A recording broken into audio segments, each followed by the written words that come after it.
Sir शंका का कुछ वो मैटर नहीं था। हुआ क्या कि तहसीलदार साहब आए, तहसीलदार साहब ने मुझसे बोले कि सर वो हम लोग जो ईवीएम मशीन की गणना हो जाएगी उसके बाद उसको एक कमरे में रखेंगे। उस कमरे में टेबल कुर्सियाँ रखी हुई है, तो हम कुछ तीन कोटवार जी को लेकर आए हैं और उनकी एंट्री करवा के हम लोग अंदर गए। तो मैंने भी उनसे निवेदन किया, सर वो कमरा मैं भी देखना चाहता हूँ, क्योंकि मैं स्वयं एक प्रत्याशी हूँ और मेरा कर्तव्य बनता है कि वहाँ तक जाने का। तो मैंने उनसे पूछा, मैंने सर तो उनने मुझे इजाज़त दी कि आप चलिए मेरे साथ और मैं भी आपको दिखा। जब मैं वहाँ पर पहुँचता हूँ तो मैंने वहाँ पर वो चीज़ देखी कि वहाँ अंदर एक एलईडी पड़ी हुई है और वो भी लगा हुआ था, तार वार वगैरह सब लगे। तो मैंने उनसे सर से पूछा, सर ये क्या चीज़ है और ये क्यों यहाँ लगी हुई है?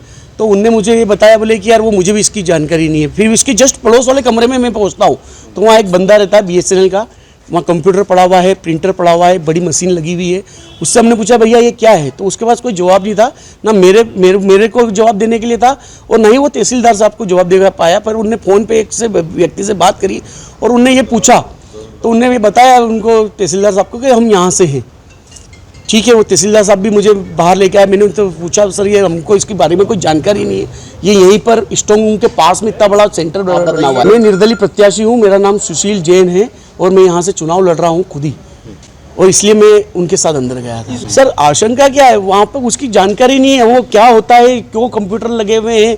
जैसे जावद मनासा में मेरी निगरानी के सामने से जा रहे थे कंप्यूटर वगैरह, तो वो सब सिग्नेचर करके अंदर जा रहे हैं, वो सब उनके। यहाँ पर कॉलेज परिसर का एक जो रास्ता है, ये यहाँ से बिना एंट्री करे वो आदमी अंदर जाता है। यहाँ पे जो निर्दलीय और कांग्रेस के हमारे जो लोग हैं उनको ऐसा लग रहा है कि अंदर कंप्यूटर में कुछ हो रहा है, तो हमारा प्रशासन से कहना है अगर आप कुछ नहीं हो रहा तो हमें संतुष्ट करें ना। आप गोलमोल जवाब अगर देंगे तो हमारी संख्या बढ़ती जाएंगी तो आगे जाके माहौल बिगड़ेगा।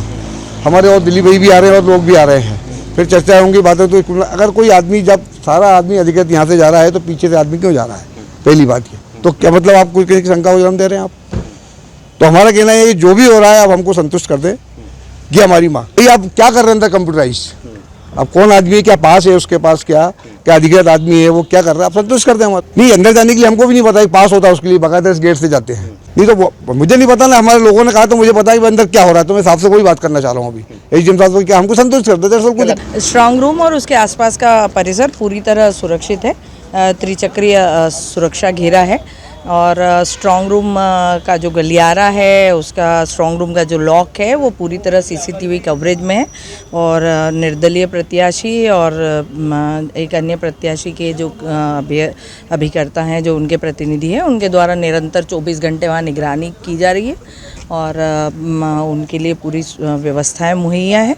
चूँकि अभी आप सबको पता है 4 तारीख को काउंटिंग है, काउंटिंग को लेके कई स्तरीय तैयारियां होती हैं। सारे लोग आने में और जाने में रजिस्टर में एंट्री करते हैं। पुलिस का आउटर पेरिफेरी में व्यवस्था है, अंदर सीएपीएफ की व्यवस्था है। किसी भी अनाधिकृत कर्मचारी द्वारा स्ट्रांग रूम के सेक्शन में या परिसर में या गलियारे में प्रवेश नहीं किया गया है। सीलिंग रूम की साइड में बीएसएनएल के लोग जो हैं वो कैमरा वगैरह टेस्टिंग का काम कर रहे थे और जब इनके द्वारा चाहा गया तो इनका प्रतिनिधि यहीं था और उनको अवलोकन कराया गया। उसमें संतुष्टि काउंटिंग की तैयारी के लिए कई स्तरीय व्यवस्था करनी है, नेटवर्क चेकिंग करनी है और ये सब ईसीआई के गाइडलाइन के अकॉर्डिंग हो रहा है। जो स्ट्रांग रूम का परिसर है, गलियारा है, जो सीएपीएफ के गार्ड्स के द्वारा सुरक्षित है, वहाँ किसी का भी प्रवेश वर्जित है।